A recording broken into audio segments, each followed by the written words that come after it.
आज हम टॉपिक पे जाने के पहले थोड़ा टिप्स लेंगे। मैं आपको टिप्स देने वाली हूँ और उसके बाद हम टॉपिक पे जाएंगे। वैसे आज मैंने कोई टॉपिक आपके लिए लाया नहीं है, बस टर्मिनोलॉजीज लाई हैं, तो वो ही पढ़ने वाले हैं जो बेसिक है, जो लास्ट चैप्टर में आपको समझ में नहीं आई थी, जो चैप्टर 2 से रिलेटेड थी। ठीक है, उसके पहले सबसे तो मैं देख लूँ कि आप जो वीडियो देख रहे हो वो वीडियो को किस तरीके से देखते हो। मतलब आप डायरेक्टली वीडियो ऑन कर देते हो, उसे पूरा सुन लेते हो और फिर बोलते हो कि टीचर समझ में नहीं आया।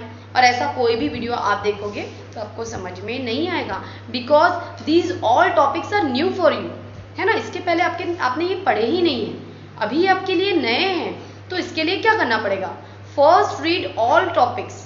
पहले आपको पूरे टॉपिक्स पढ़ने हैं, देन एक बार आप वीडियो को चला कर देखो, फिर वो टॉपिक्स को मैच करो कि हमारे बुक में लिखे हुए जो टॉपिक्स है वो और मैम जो बता रही है, मतलब मैं जो बता रही हूँ या कोई भी वीडियो में आप देख रहे हो वो जो बता रहे हैं, क्या वो मिलता है, क्या मतलब उसके मीनिंग्स वहाँ लग रहे हैं क्या।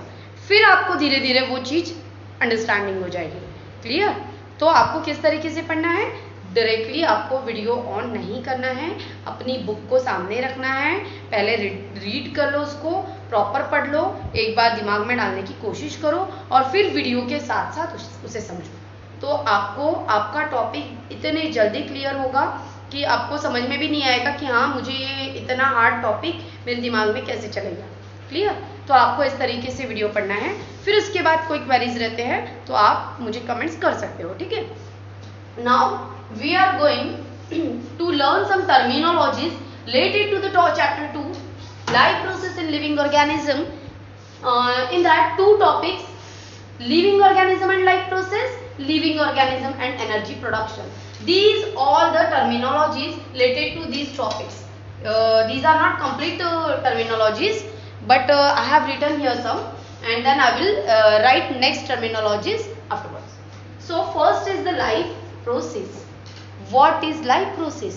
The basic activities like nutrition, transportation, metabolism, respiration, reproduction and excretion.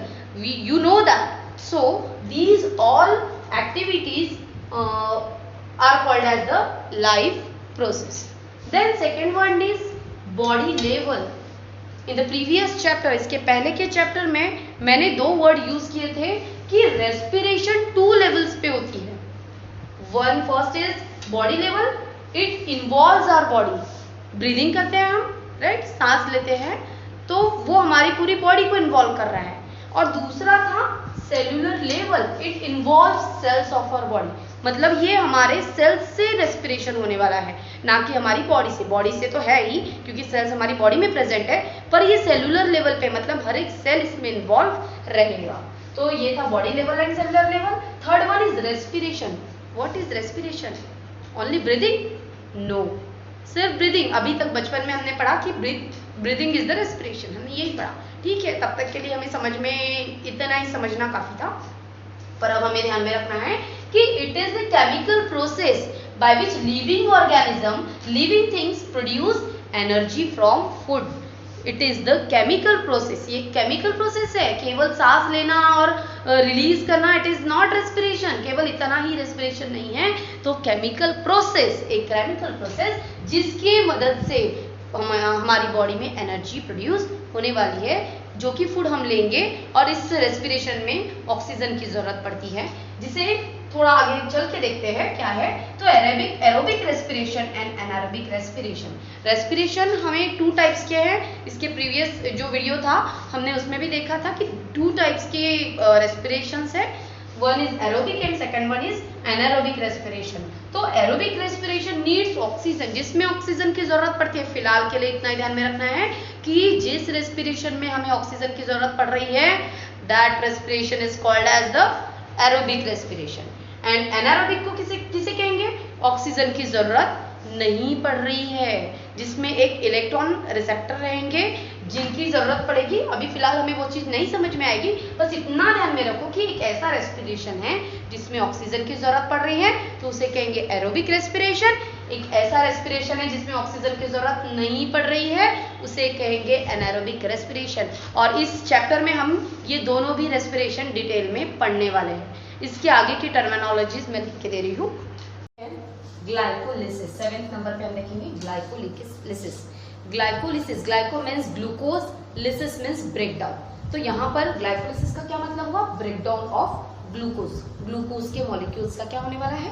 Breakdown होने वाला है। जब ग्लूकोज ऑक्सीजन के साथ कंबाइन होगा, मतलब ऑक्सीडेशन होगा ग्लूकोज का, तो क्या रिलीज होगा? CO2 plus H2O। इसी के साथ साथ एनर्जी रिलीज होगी, एनर्जी आएगी। तो glucose combines with oxygen, oxygen के साथ जब कंबाइंस होगा तो इसका ब्रेकडाउन हो जाएगा और CO2 H2O और एनर्जी हमें मिलेगा। इसके यही हो गया ग्लाइकोलिसिस। इसके आगे है NADH2। एक टर्म आई थी NADH2, टर्म नहीं था, एक फॉर्मूला था जिसका नाम है फुल फॉर्म है nicotinamide adenine dinucleotide. It is a coenzyme found in all living cell. Coenzyme का मतलब टीचर बोलेंगे नया वर्ड लाया, तो इसके लिए मैंने फिर से, ये आपके बुक में है नहीं, कोएंजाइम का मतलब भी नहीं है और एंजाइम का भी मतलब है नहीं, यहाँ मैंने जी में लिखा है। तो कोएंजाइम क्या है? Coenzyme a non protein compound necessary for functioning of enzyme. Enzyme के फंक्शंस के लिए एक नॉन प्रोटीन कंपाउंड होता है। कंपाउंड तो आपको पता है, जब 2-3 एलिमेंट्स कंबाइन हो जाते हैं तो जो भी हमें मिलेगा उसे हम कंपाउंड कहेंगे, ठीक है। तो यहाँ पर नॉन प्रोटीन कंपाउंड है necessary for functioning of enzyme. Enzyme के काम करने के लिए एक नॉन प्रोटीनस कंपाउंड होता है उसके साथ में, तो उसे हम कहते हैं कोएंजाइम। एंजाइम के साथ वाला, को का मतलब आप जानते होंगे, को मोस्टली हम तब लगाते हैं जब कोई चीज का सहयोग मिलता है, तो एंजाइम के साथ रहेगा वो। अब फिर से एक क्वेश्चन आ गया, व्हाट इज एंजाइम? तो एंजाइम के लिए मैंने लिख के रखा है enzyme complex protein. It is a complex protein. हमारी बॉडी में प्रोटीन्स है, ये आपको पता है, प्रोटीन से ही हमारी बॉडी बनी है। So it is a complex protein produced by the cell. Cell के द्वारा कुछ प्रोटीन्स प्रोड्यूस किए जाते हैं। Act as catalyst. What is catalyst? Catalyst क्या होता है?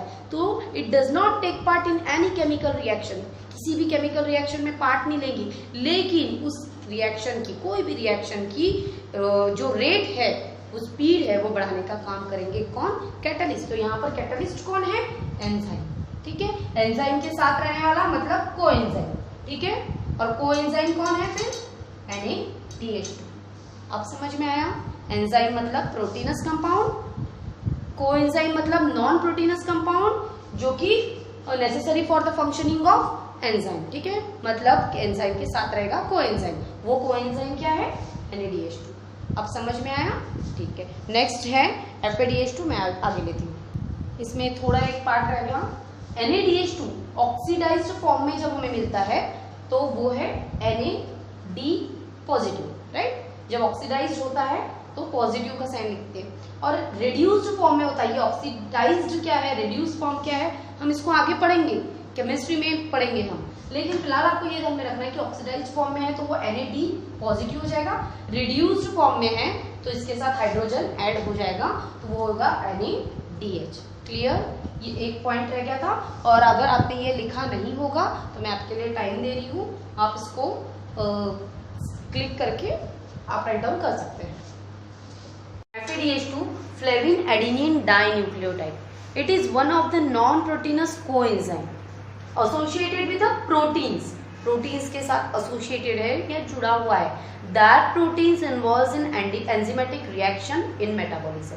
हमारे मेटाबॉलिज्म में जो एंजाइमेटिक रिएक्शंस होते हैं उसमें ये प्रोटीन्स इन्वॉल्व होता है। तो ये हुआ FADH2। फिर है ATP। ये FADH2 सेम NADH2 के जैसा है, वहां पर मैंने ज्यादा एक्सप्लेन किया, यहाँ कम एक्सप्लेन किया। ये भी आपको ऑक्सीडाइज्ड और रिड्यूस फॉर्म में मिलेगा। ऑक्सीडाइज्ड फॉर्म में अगर मिलता है तो वो FAD पॉजिटिव हो जाएगा।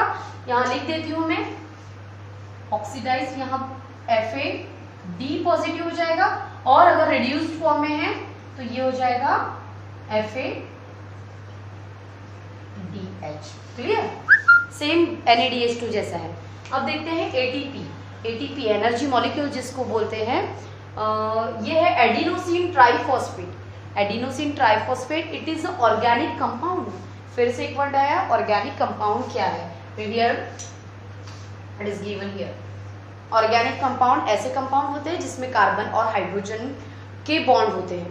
ठीक है, हमें ज़्यादा से ज़्यादा कार्बन और हाइड्रोजन के ही बॉन्ड देखने के लिए मिलेंगे। तो ये ऑर्गेनिक कंपाउंड हो गया। Adenosine triphosphate is a organic compound that provide energy. ये ऐसा कंपाउंड है जो हमें एनर्जी प्रोवाइड करता है to drive many processes in living cells. Living cells में बहुत सारी प्रोसेस होती है, इनको चलाने के लिए एनर्जी कौन देगा? तो एटीपी मॉलिक्यूल देगा, जिसमें फॉस्फेट के 3 फॉस्फेट ग्रुप होते हैं, उनके बीच के जो बॉन्ड है वो ब्रेक होने पर एनर्जी प्रोड्यूस होती है।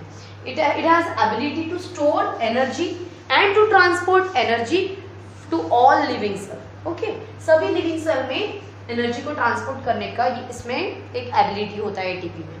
ये हुआ एटीपी के बारे में। फिर है पाइरुविक एसिड। बहुत शॉर्ट में मैंने एक्सप्लेन करने की कोशिश की है ताकि ये समझ में आ जाए एक बार आपको, तो वो चैप्टर आपको इजी लगने लगेगा, है ना। ये सब नाम के लिए आपको कंफ्यूजन हो रहा था। अब है pyruvic acid. It is the simplest form of alpha keto acid. अब ये टीचर नए नए नाम आप ले रहे हैं तो इससे ज़्यादा कंफ्यूजन हो रहा है, तो फिलहाल आपको ऐसे ध्यान में रखना है कि अल्फा कीटो एसिड जो है ये बहुत कॉम्प्लेक्स है। ऐसा समझ लो कि इसका काफ़ी बड़ा सा फॉर्मूला है जो जिसे हम नहीं समझ पाएंगे, बहुत बड़ा फॉर्मूला है। और ऐसा मान लेते हैं कि ये इसी का सिंपलेस्ट फॉर्म हुआ पाइरुविक एसिड। एक बड़ा सा धागा है, उसको मैंने पूरा गूंथ दिया है तो वो हो गया कॉम्प्लेक्स। उसी में से एक थोड़ा सा धागा निकाल लिया और थोड़ा स्ट्रेट बना दिया तो ये हो गया सिंपल। तो ये pyruvic acid simplest form of alpha keto acid का सिंपलेस्ट फॉर्म है।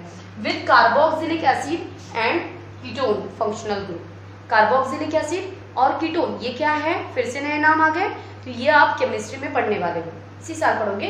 It is the functional group, ये एक फंक्शनल ग्रुप है। It is also organic compounds which is made up of carbon and hydrogen bond. Okay, तो ये हुआ pyruvic acid के बारे में। फिर एसिटिल कोएंजाइम वर्ब ए, ये एक टर्म थी इसमें, ये एक्चुअली टर्म्स नहीं है, ये नेम है। तो इसके बारे में देखते हैं। Is a molecule participate in biochemical reaction. ये मॉलिक्यूल ऐसा है जो बायोकेमिकल रिएक्शन में भाग लेगा। बायोकेमिकल रिएक्शन, हमारे बॉडी में जो भी रिएक्शन हो रही है मेटाबॉलिज्म के लिए, वो सारी बायोकेमिकल रिएक्शंस हैं। तो बायोकेमिकल रिएक्शन में ये acetyl coenzyme A molecule participate करने वाला है। क्यों करने वाला है? फॉर एनर्जी प्रोडक्शन, केवल एनर्जी प्रोडक्शन के लिए ये पार्टिसिपेट करने वाला है। स्पेशली एसिटिल पार्ट जो है ये उसका कोएंजाइम ए से सेपरेट हो जाएगा और ऑक्सीडाइज्ड हो जाएगा और एनर्जी प्रोड्यूस होगी। ये किस में होगा? क्रेब्स साइकिल में। ठीक है, हमने पढ़ा है इसको, आप थोड़ा सा मेमोराइज करो या बुक खोल के देखो। तो एसिटिल पार्ट जो हमने देखा था, एसिटिल कोएंजाइम ए का एसिटिल पार्ट जो है वो निकल जाता है, पूरी तरीके से ऑक्सीडाइज हो जाता है। ट्राई कार्बोक्सिलिक एसिड साइकिल में हमने इसे पढ़ा था। ठीक है, तो ये पूरे टर्म्स मैंने आपको एक्सप्लेन करा दिए हैं। अब कोई कंफ्यूजन है आपको तो कमेंट्स कर सकते हैं। कुछ ऐसे टर्मिनोलॉजी इसमें नहीं आई हैं तो मैंने उसे भी थोड़ा सा एक्सप्लेन करके आपको समझाया है। Okay, thank you.